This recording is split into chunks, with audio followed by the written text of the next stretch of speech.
श्री गणेशाय नमः। वक्रतुंड महाकाय सूर्यकोटि समप्रभ निर्विघ्नं कुरु मे देवं सर्वकार्येषु सर्वदा। अब हम गणेश जी का नाम लेकर श्री गीता जी प्रारंभ करते हैं। ओम नमो भगवते वासुदेवाय। ओम श्री परमात्मने नमः। श्रीमद् भागवत गीता जी का 14वां अध्याय प्रारंभ करते हैं। श्री भगवान बोले, ज्ञानों में भी अति उत्तम उस परम ज्ञान को मैं फिर कहूँगा जिसको जानकर सब मुनिजन इस संसार से मुक्त होकर परम सिद्धि को प्राप्त हो गए हैं। इस ज्ञान को आश्रय करके अर्थात धारण करके मेरे स्वरूप को प्राप्त हुए पुरुष सृष्टि के आदि में पुनः उत्पन्न नहीं होते और प्रलय काल में भी व्याकुल नहीं होते।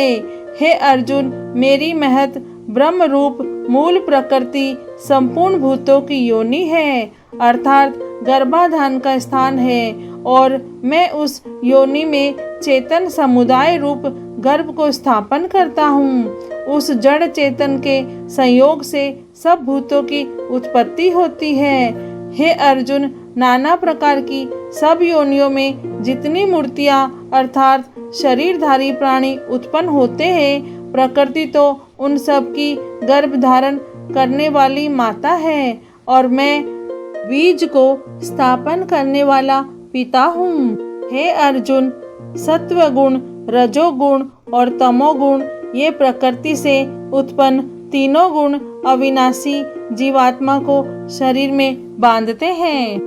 हे निष्पाप, उन तीनों गुणों में सत्व गुण तो निर्मल होने के कारण प्रकाश करने वाला और विकार रहित है। वह सुख के संबंध से और ज्ञान के संबंध से अर्थात उसके अभिमान से बांधता है। हे अर्जुन, राग रूप रजोगुण को कामना और आसक्ति से उत्पन्न जान। वह इस जीवात्मा को कर्मों के और उनके फल के संबंध से बांधता है। हे अर्जुन, सब देह अभिमानियों को मोहित करने वाले तमोगुण को तो अज्ञान से उत्पन्न जान।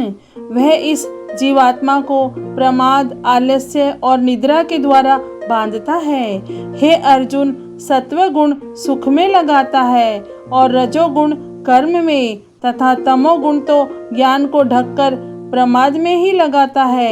हे अर्जुन, रजोगुण और तमोगुण को दबाकर सत्वगुण और तमोगुण को दबाकर रजोगुण, वैसे ही सत्वगुण और रजोगुण को दबाकर तमोगुण होता है अर्थात बढ़ता है। जिस समय इस देह में तथा अंतःकरण और इंद्रियों में चेतनता और विवेक शक्ति उत्पन्न होती है, उस समय ऐसा जानना चाहिए कि सत्वगुण बढ़ा है। हे अर्जुन, रजोगुण के बढ़ने पर लोभ, प्रवृत्ति, स्वार्थ बुद्धि से कर्मों का सकाम भाव से आरंभ, अशांति और विषय भोगों की लालसा ये सब उत्पन्न होते हैं। हे अर्जुन, तमोगुण के बढ़ने पर अंतःकरण और इंद्रियों में अप्रकाश, कर्तव्य कर्मों में अप्रवृत्ति और प्रमाद अर्थात व्यर्थ चेष्टा और निद्रादि अंतःकरण की मोहिनी वृत्तियाँ ये सब ही उत्पन्न होते हैं।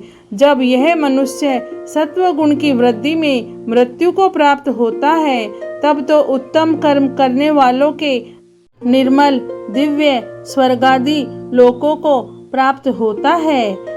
रजोगुण के बढ़ने पर मृत्यु को प्राप्त होकर कर्मों की आसक्ति वाले मनुष्यों में उत्पन्न होता है तथा तमोगुण के बढ़ने पर मरा हुआ मनुष्य कीट, पशु आदि मूढ़ योनियों में उत्पन्न होता है। श्रेष्ठ कर्म का तो सात्विक अर्थात सुख, ज्ञान और वैराग्य आदि निर्मल फल कहा है।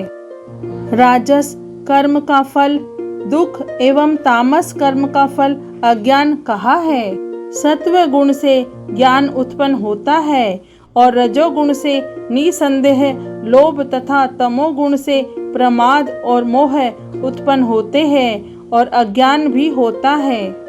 सत्व गुण में स्थित पुरुष स्वर्गादि उच्च लोकों को जाते हैं। रजोगुण में स्थित राजस पुरुष मध्य में अर्थात मनुष्य लोक में ही रहते हैं और तमोगुण के कार्य रूप निद्रा, प्रमाद और आलस्य आदि में स्थित तामस पुरुष अधोगति को अर्थात कीट, पशु आदि नीच योनियों को तथा नरकों को प्राप्त होते हैं। जिस समय दृष्टा तीनों गुणों के अतिरिक्त अन्य किसी को करता नहीं देखता और तीनों गुणों से अत्यंत परे सच्चिदानंद घन स्वरूप मुझ परमात्मा को तत्व से जानता है, उस समय वह मेरे स्वरूप को प्राप्त होता है।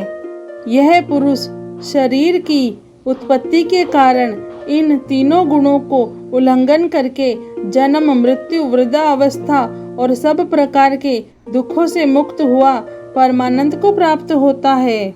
अर्जुन बोले, इन तीनों गुणों से अतीत पुरुष किन किन लक्षणों से युक्त होता है और किस प्रकार के आचरणों वाला होता है तथा हे प्रभु, मनुष्य किस उपाय से इन तीनों गुणों से अतीत होता है।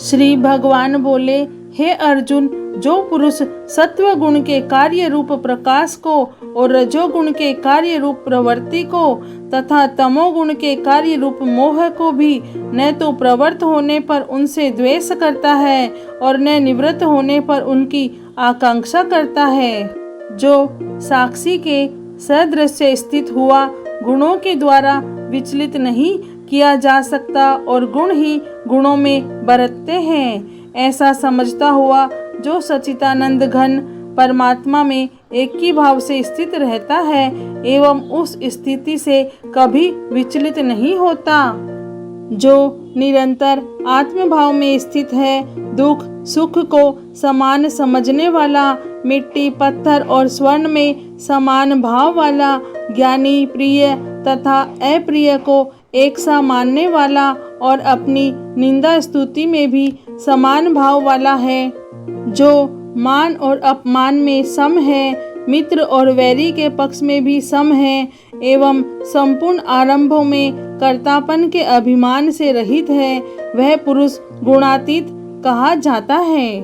और जो पुरुष अव्यभिचारी भक्ति योग के द्वारा मुझको निरंतर भजता है, वह भी इन तीनों गुणों को भली भांति लांघ कर सच्चिदानंद घन ब्रह्म को प्राप्त होने के लिए योग्य बन जाता है, क्योंकि उस अविनाशी परम ब्रह्म का और अमृत का तथा नित्य धर्म का और अखंड एक रस आनंद का आश्रय मैं हूँ। श्रीमद् भागवत गीता जी का 14वां अध्याय पूर्ण हुआ।